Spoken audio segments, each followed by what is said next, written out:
King Solomon, the wisest man in the Bible, might have summoned demons, not just once, not by accident, deliberately, with rituals, symbols, magic. A forbidden book called The Key of Solomon tells a dark story the Bible never fully explains.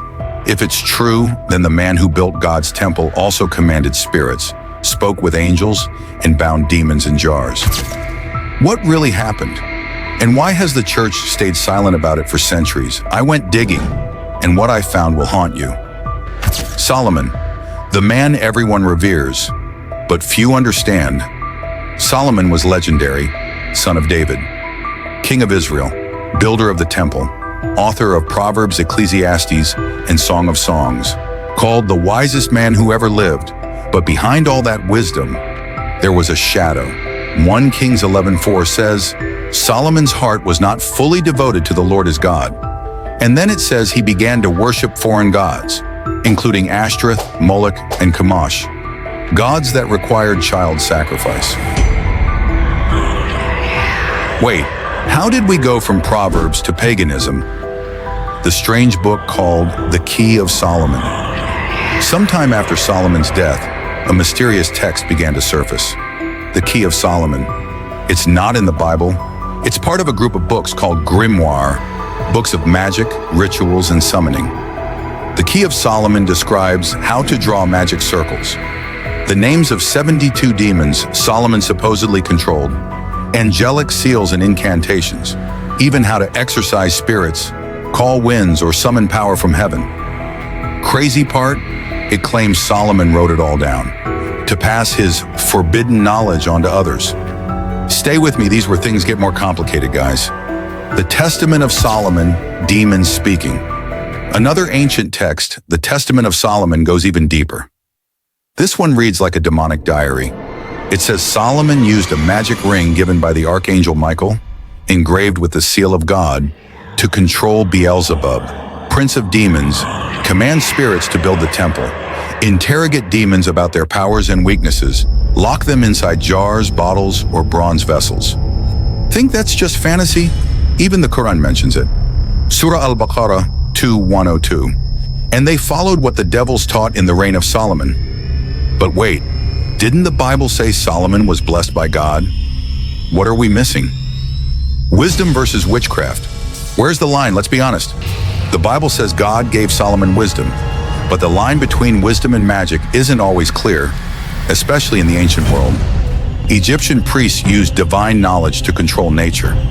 Babylonian magi studied stars and spirits. Israel's neighbors all practiced ritual magic. Could Solomon have mixed the wisdom of God with forbidden arts? Did he fall in love with knowledge so deeply he stepped into something he couldn't control? So who were the 72?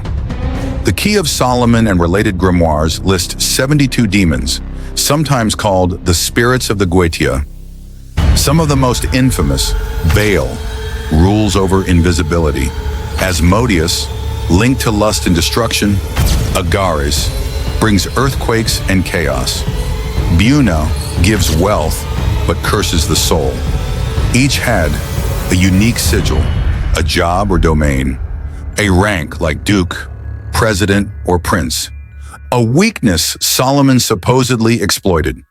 He exploited their weakness and allegedly forced them to work under divine authority. But if he really did this, was he obeying God or playing God? It made me ponder, why on earth would God allow it? This is the uncomfortable question.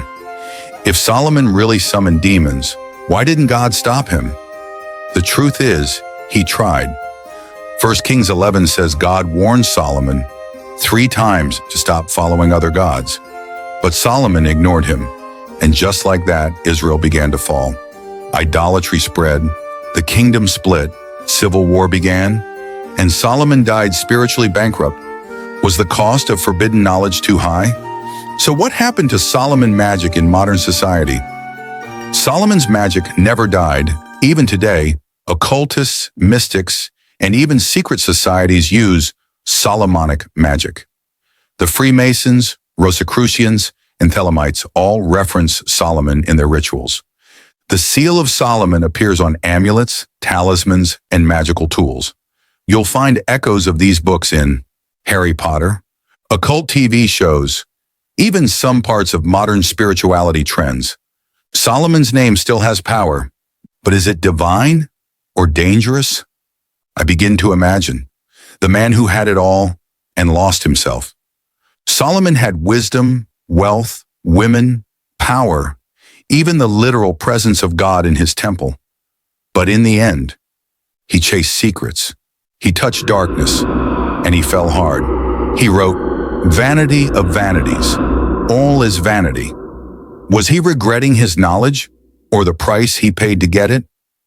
So what if Solomon wasn't just a king, but also the Bible's most dangerous magician?